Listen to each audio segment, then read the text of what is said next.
에, 오늘 봉독한 말씀을 가지고 한 영혼을 살리는 희생으로라는 제목으로 같이 은혜를 나누고자 합니다. 오늘 하나님께서 우리에게 주시는 말씀의 핵심은 한 영혼입니다. 우리는 교회에 오래 다니다 보면 많은 것에 익숙해집니다. 예배 순서에 익숙해지고 찬양의 멜로디에 익숙해지고 우리 대표 기도하는 우리 장로님들인데 장로님이 기도에 익숙해집니다. 이 장로님은 이렇게 기도하구나. 김 장로님은 이렇게 기도하구나. 패턴이 거의 같잖아요. 주일 아침이 되면 자연스럽게 눈을 뜨면 성경책을 챙겨 들고 교회 옵니다. 찬송을 부르고 적절한 타이밍에 아멘도 하고 헌금도 드리고 많은 또 맡은 부서에서 봉사도 합니다. 그런데요, 그렇게 매주 돌아가는 이 신앙의 쳇바퀴 속에서 어느 날 하나님이 우리에게 우리 심령에 강하게 딱 치시면서 하시는 말씀이 있어요.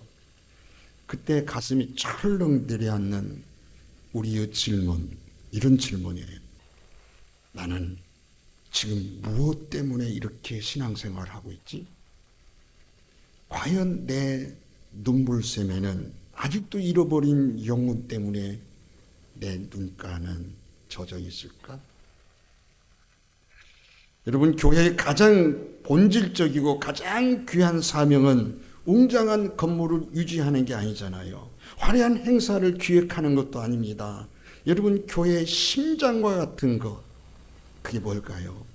여러분, 한 영혼을 살리는 겁니다. 하나님께서 여러분 그것 때문에 예수님께서 하늘보좌를 버리시고 이 낮고 천한 이 땅에 오신 이유 단 하나예요. 한 영혼을 살리기 위해서. 누가복음 19장 10절에 말합니다. 인자가 온 것은 잃어버린 자를 찾아 구원하려 함이라. 주님은 잃어버린 영혼을 찾으려 오셨어요. 그런데 오늘날 우리의 문제가 무엇이냐면 영혼 구원에 대한 열정이 너무도 차갑게 식어버렸다는 거예요. 그래도 예전에는 태신자다, 전도 대상자다 이름만 들어도 눈물이 났는데 내 배 아파서 낳은 자녀가 교회를 떠나 방황하면 마음이 찢어졌는데 사랑하는 가족이 예수를 모른 채 죽어가는 것을 생각하면 속이 타서 새벽기도 안 나오고 못 견뎠는데 그리고 새벽에 나와서 눈물을 적셨는데 시간이 지나면서 우리는 조금씩 나도 모르는 사이에 영적 체념에 빠진다. 수도 없이 말을 했지만 안 들어요. 내 남편 절대 안 변해요. 고집이 바위덩어리 같아요. 이런 생각들로 꽉 차가지고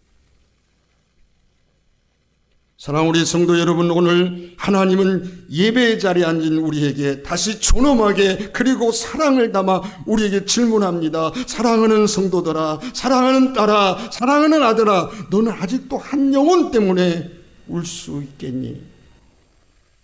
오늘 이 예배 시간에 우리 안에 싸늘하게 식어버린 영혼 사랑의 불씨가 성령의 바람으로 다시 타오르는 하나님의 기적의 역사가 일어나기를 주님의 이름으로 축복합니다. 여러분, 하나님은 한 영혼을 위해서 당신을, 여러분들을 곳곳에 세우셨습니다. 오늘 본문 에스더 4장 14절 보십시오. 네가 왕후의 자리에 얻은 것이 이때를 위함이 아닌지 누가 알겠느냐? 여러분, 당시 유대 백성들은요, 하만의 악한 계략으로 인해서 몰살당할 위기에 처해 있습니다. 나라 전체가 죽음의 벼랑 끝에 서 있는 거예요. 그런데 에스더는 어디에 있습니까? 페르시아 제국 가장 안전하고 화려한 왕궁의 안에 있습니다. 왜? 그는 왕후였기 때문입니다. 여러분, 최고급 실크 옷을 입고 산의 진미를 먹으면서 편안하게 얼마든지 그 남은 여생을 보낼 수가 있었을 겁니다. 밖에는 자기 민족이 죽어가든 말든 얼마든지 모른 척하고 침묵하면서 자기 한 목숨 얼마든지 부지할 수 있었을 거예요. 그런데 그때 모르드게가 에스더의 영혼을 깨우는 말을 던져주었어요. 하나님이 너를 그 왕궁의 높은 자리에 두신 이유가 그저 너 혼자 잘 먹고 잘 살려고 하는 것이 아니냐. 하나님이 너를 거기에 두신 이유는 바로 이 죽어가는 영혼들을 살리기 위함이 아니냐. 모르드게 이 외침은요, 오늘 이 시간 우리들에게 주시는 하나님의 음성이 아닐 거예요. 하나님은 우연히 지금 여러분 그 자리에 두신 게 아니라는 얘기입니다. 왜 여러분을 믿지 않는 가정에 시집 보내셨을까요? 왜 여러분들이 그 힘든 직장에 들어가게 하셨을까요? 왜 여러분 주변에 그렇게 성격이 맞지 않고 여러분 껄끄러운 사람들을 붙여주셨을까요? 우연이 아니라는 얘기입니다. 하나님께서 그 죽어가는 영혼들을 살려내려고 여러분들을 영적 파수꾼으로 그곳에 파송하셨다는 사실입니다. 어느 집사님이 간증입니다. 직장에 늘 혼자 구석에 밥을 먹는 직원이 있었다고 합니다. 표정이 늘 어둡고 우울했습니다. 가시돋친 말을 자주 하는 사람이요. 그 사람을 피하기 위해서 사람들이 그 곁에 가지 않았어요. 그런데 이 집사님이 기도하는 중에 그 사람을 향한 하나님의 마음을 주셨어요. 그래서 매일 먼저 다가가서 인사를 시작했습니다. 식사하셨어요? 오늘 업무가 많아서 힘드셨겠어요? 제가 커피 한 잔 타왔는데 함께 드실래요? 처음에는 냉랭했습니다. 무표정이었어요. 귀찮다는 눈치였어요. 그런데 어느 날, 몇 달이 지난 어느 날 그 직원이 집사님을 찾아와서 펑펑 울면서 이렇게 말합니다. 집사님, 사실 저 어제 퇴근하고 죽으려고 했어요. 수면제 다 모아놓았다가 아침에 집사님 건네준 커피 한 잔과 그 따뜻한 눈빛이 생각나서 차마 그걸 입에 털어놓고 막 털어놓으려고 하는데 집사님이 생각나서 차마 죽을 수가 없었어요. 집사님이 저를 살리셨습니다. 여러분, 사람은요, 논리적인 말로 살아나는 게 아니에요. 굉장한 지식의 말로 막 그럴싸한 아름다운 말을 해서 살아나는 게 아닙니다. 사람은 사랑을 받을 때, 그 사랑이 가슴에 느껴질 때 살아나는 거거든요. 여러분, 한 영혼은 우리의 거창한 신학적인 지식, 유창한 설교보다 진심이 담겨 있는 작은 관심이 사람을 살려낼 수가 있는 거거든요. 어떤 사람이 어떤 사람은 돈이 필요한 게 아닙니다. 누군가가 내 상처 입은 이야기를 묵묵히 들어줄 사람이 필요한 거죠. 예수님도 그러했습니다. 수만 명의 군중이 밀려올 때 주님의 시선은 뽕나무에 올라간 외로운 삭개오 한 사람이 주목하게 된 것이죠. 무리 속에서 몰래 옷자락을 만진 혈루증 앓린 한 여인이었습니다. 베나세 사람들을 피해서 우물가에 온 사마리아 여인 한 사람에게 주님은 관심을 가지셨어요. 그러므로 여러분, 오늘 우리의 닫힌 문을 열어서 주님께서 내 곁에 붙여주신 그 한 영혼을 바라보게 되기를 주님의 이름으로 축원합니다. 여러분, 그리고요, 그 한 영혼을 살리는 일에는 반드시 따르는 게 있어요. 희생이 따라야 됩니다. 보세요. 에스더 4장 16절 하반절에 보니까 이렇게 결단합니다. 내가 규례를 어기고 왕에게 나아가리니 죽으면 죽으리다 아니라. 여러분, 에스더가 여러분, 왕의 부름 없이 그 앞에 나간다는 것은 곧 사형에 해당됩니다. 그런데도 불구하고 한 걸음을 내딛습니다. 왜 그렇습니까? 자기 민족의 생명이 자기 목숨보다 더 소중했기 때문입니다. 그러므로 우리도 명심해야 됩니다. 사랑은 반드시 희생을 요구한다는 거예요. 희생 없는 사랑은 가짜입니다. 감정에 불과합니다. 부모가 자녀를 키울 때 보십시오. 아이가 밤새 고열에 시달리면 엄마는 한숨도 못 자고 아이를 안고 같이 웁니다. 내 입안에 들어갈 음식도 뱉어서 자식의 입에 넣어줄 수 있는 게 부모죠. 왜 그렇게 바보처럼 희생합니까? 사랑하니까요. 사랑하니까요. 사랑하면 희생이 아깝지 않습니다. 영혼을 사랑하고 살리는 일도 여러분 정확히 똑같습니다. 한 영혼이 주님께 돌아오기까지는 엄청난 대가가 지불되어야 됩니다. 나의 아까운 시간이 들어가야 됩니다. 나의 아까운 물질이 들어가야 됩니다. 수많은 나의 눈물이 뿌려져야 되는 겁니다. 그런데 무엇보다도 여러분 상처를 많이 받아요. 밥 사주고 선물 주며 전도했는데 매몰차게 거절당할 때가 많습니다. 내 간쓸게 다 되어주면 도와주었는데 등 돌리고 배신당할 때 있습니다. 1년 동안 공들여서 품고 교회 데리고 왔는데 시험 들었다고 하루아침에 떠나가 버립니다. 그럴 때 우리는 깊은 상처를 받고 우리 스스로가 마음이 다쳐버립니다. 속이 상해서 하는 말, 에이! 다신 전도 안 해. 그러기가 쉬운 것이 우리들입니다. 그런데 여러분, 십자가를 바라보십시오. 예수님은 우리를 그렇게 쉽게 포기하지 않았습니다. 우리가 죄 가운데 빠져 여러분 하나님을 배신할 때도 주님은 끝까지 포기하지 않고 찾아오셨어요. 그러므로 여러분, 십자가가 무엇인가요? 한 영혼을 향한 미련할 정도로 끈질긴 사랑입니다. 결코 포기하지 않으시는 피 묻은 희생입니다. 예수님은 평안한 소파에 앉아서 말 몇 마디로 우리를 구원하지 않으셨어요. 피조물들에게 조롱당하시고 침뱉음을 당하시고 살점이 떨어져 나가는 채찍에 맞으시고 그의 거룩한 손과 발에 굵은 여러분 쇠못이 박혔습니다. 이런 창조주 그가 왜 그렇게 처절한 찢기심을 당해야 됐을까요? 바로 여기 앉아있는 저와 여러분 한 사람을 살리기 위해서였습니다. 그러므로 우리가 이 십자가의 사랑을 진짜 안다면, 그 십자가로 우리가 구원받은 자라면 우리는 절대 내게 맡긴 영혼을 함부로 포기할 수가 없는 거예요. 상처받아도 혹 억울한 일을 당해도 우리는 다시 희생의 자리로 나아가야 되는 것입니다.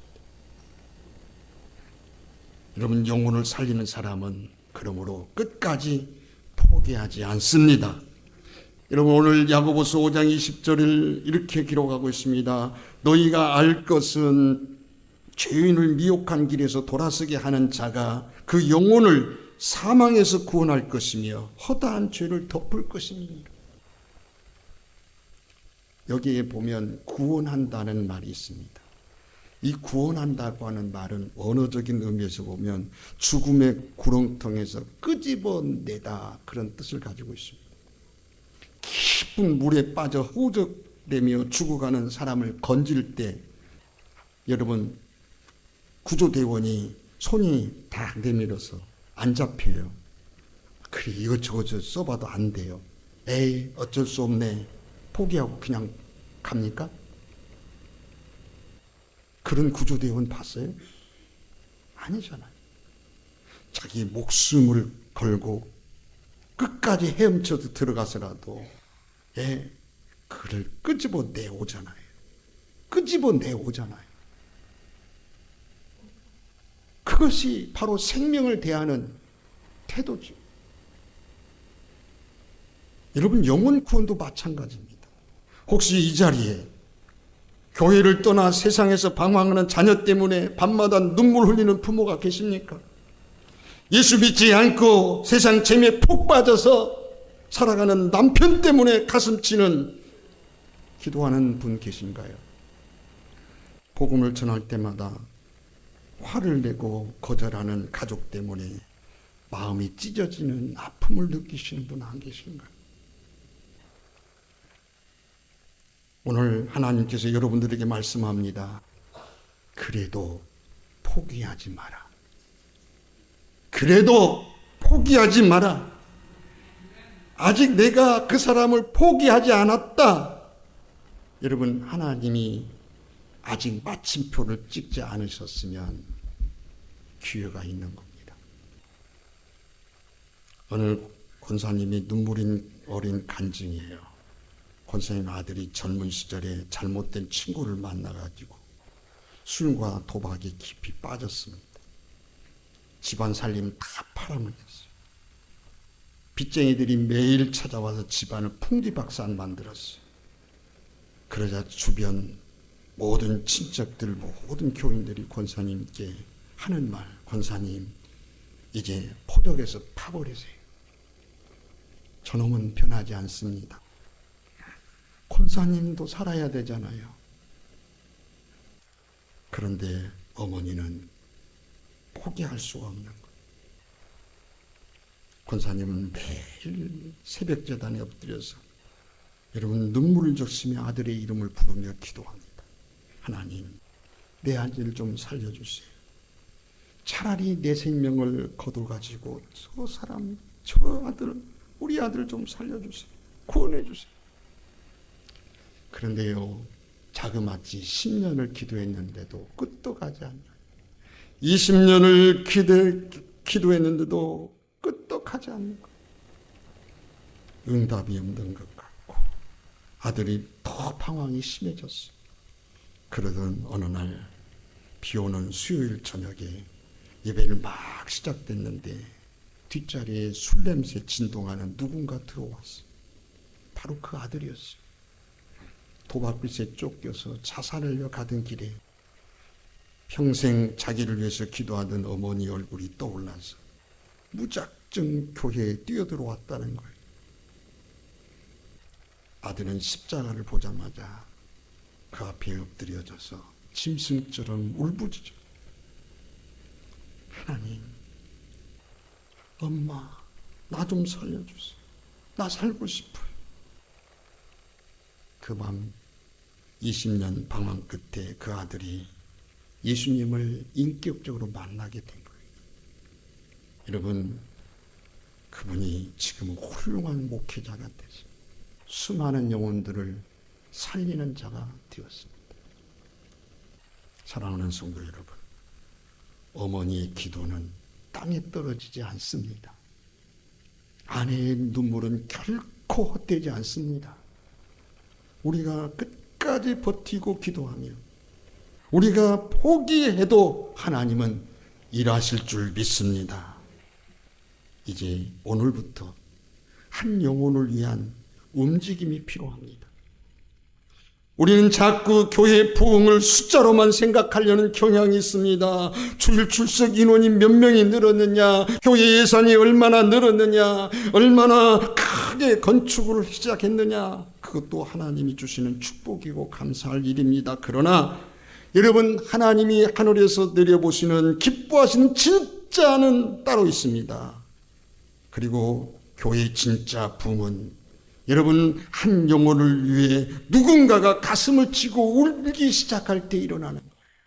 한 영혼을 위해서 누군가가 밥을 굶어가며 금식하며 하나님 앞에 부르짖을 때 시작되는 겁니다. 한 영혼을 위해 누군가가 자기의 자존심을 꺾고 희생을 시작할 때 일어나는 겁니다. 여러분, 초대교회 성도들이 왜 그렇게 폭발적인 능력이 나타났습니까? 복음이 그들에게 액세서리가 아니라 생명 그 자체였기 때문입니다. 감옥에 갇혀서도 찬송하고 복음을 전했습니다. 돌에 맞아 피 흘리면서도 자기를 치는 자들을 위하여 하나님 앞에 기도했습니다. 목숨을 걸고 영혼을 살렸다는 얘기입니다. 오늘 이 시대에 우리 교회에 가장 필요한 것도 화려한 프로그램이 아닙니다. 영혼을 향한 뜨거운 눈물이 필요한 거예요. 얄팍한 지식이 아니라 희생하는 사랑이 필요한 거예요. 이제 말씀을 듣는 우리가 삶의 자리로 어떻게 행동하고 나아갈 거냐 하는 거예요. 오늘 저와 여러분들이 이 말씀을 들었어요. 그래, 에스더가 그랬겠구나. 힘들었겠네. 수긍은 하여 인정을 한다 합시다. 그러나 그것을 끝나버린다면 아무런 소용이 없어요. 이제 삶의 자리에서, 우리의 인생 삶의 자리에서, 여러분들의 환경에서 여러분들이 어떻게 행동을 하느냐에 따라 달라지는 거예요. 말씀을 듣고 고개를 끄덕거리고 성전문에 나가면 아무런 변화도 없습니다. 그렇다면 오늘 우리들은 이 시간 구체적인 결단이 필요한 거예요. 그래서 제가 3가지를 제안하려고 합니다. 첫 번째, 여러분 마음속에 떠오르는 이름이 있습니까? 내가 어떻게든 희생을 통해서 이번에 꼭 구원하고 싶은 사람이 있습니까? 지금 주보 옆자리 빈 여백에다가 이름을 적으셔야 돼요. 아이고, 내가 뭐 기도하다가 작정하고 기도하다가 적으면 되지. 나 지금 적으셔야 돼. 지금 적으셔야 돼. 떠오르신 분들 적으셔야 돼. 지금 성령께서 여러분의 마음을 두드리며 생각나는 사람들이 있으면 적으세요. 적으세요. 오랫동안 기도하다가 지쳐버린 자녀일 수 있습니다. 상처받고 교회 떠난 장기 결석 성도들이 있을 수 있습니다. 아직도 예수님을 조롱하는 남편일 수 있습니다. 외롭게 살아가는 이웃이고 동료일 수 있습니다. 그들의 이름을 적으십시오. 적는 순간 기도가 시작되는 거예요. 제가 보여줄까요? 제가 이름을 빽빽이 적은 이름들이 있습니다.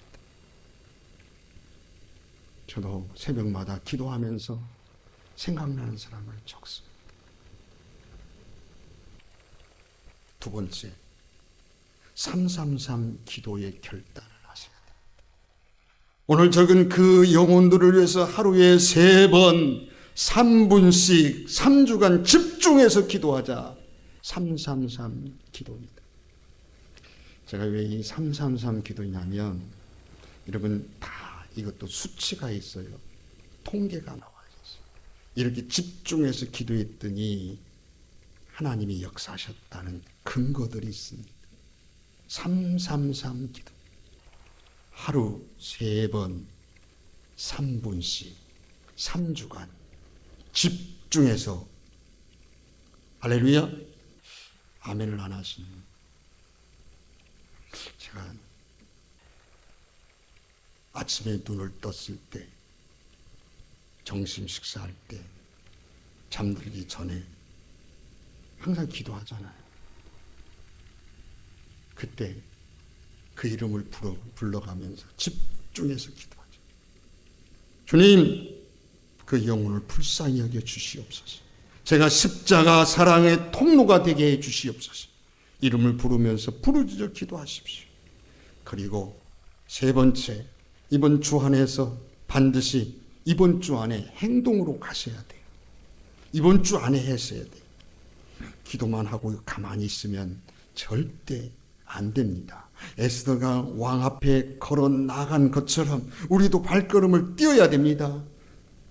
오늘 오후 예배 드리고 당장 여러분 전화기를 들고 문자를 보내세요. 갑자기 생각나서 연락을 드렸다고 우리 차 한잔 하자고, 커피 한잔 마시자고, 손을 내미십시오. 제가요, 이 설교 준비하면서 제가 실제로 한 3-4번 분에게 그렇게 해봤어요. 문자도 보내고 이렇게 저렇게 문자도 보내봤어요. 네, 진짜 세 분 중에 두 분은 답이 왔어요. 여러분, 무언가를 가르치려고 하지 말고 만나면 그저 따뜻한 안부를 묻고 그들의 아픔을 들어주는 거예요. 어쩌면 여러분들의 용기가 건넨 그 전화 한 통이 벼랑 끝에 선 사람을 살릴 수가 있습니다. 여러분의 진심 어린 눈물의 한 방울이 지옥을 향하는 한 가정을 천국으로 인도할 수가 있습니다. 자, 여러분 저를 보세요. 오늘의 결론입니다. 한번 따라서 합시다. 주님, 귀하면 크게 하세요. 주님, 제가 가겠습니다. 아니, 왜 이렇게 힘이 없나요? 두 분이 딱 안 하시는데, 아니, 고집이 좀 있으신 것 같아요. 자, 고집을 버리시고, 우리 다 한번 해봅시다. 다시 한번 따라서, 주님, 제가 가겠습니다. 여러분, 에스더는요, 민족을 살리기 위해서 단호한 결단을 했습니다. 어떻게? 죽으면 죽으리다. 사도 바울은 이방의 영혼들을 구원하기 위해서 자기의 모든 특권을 배설물로 바쳐버렸습니다. 여기고 일생을 주님을 위하여 바쳤어요. 우리 구주 예수 그리스도께서는 벌레만도 못한 나 한 사람의 영혼을 살리려고 자기의 살과 피를 십자가에 전부 쏟아 부어주셨습니다. 그리고 오늘 이 은혜를 입은 우리에게 주님은 부드럽게 그러면서 강력하게 묻고 계십니다.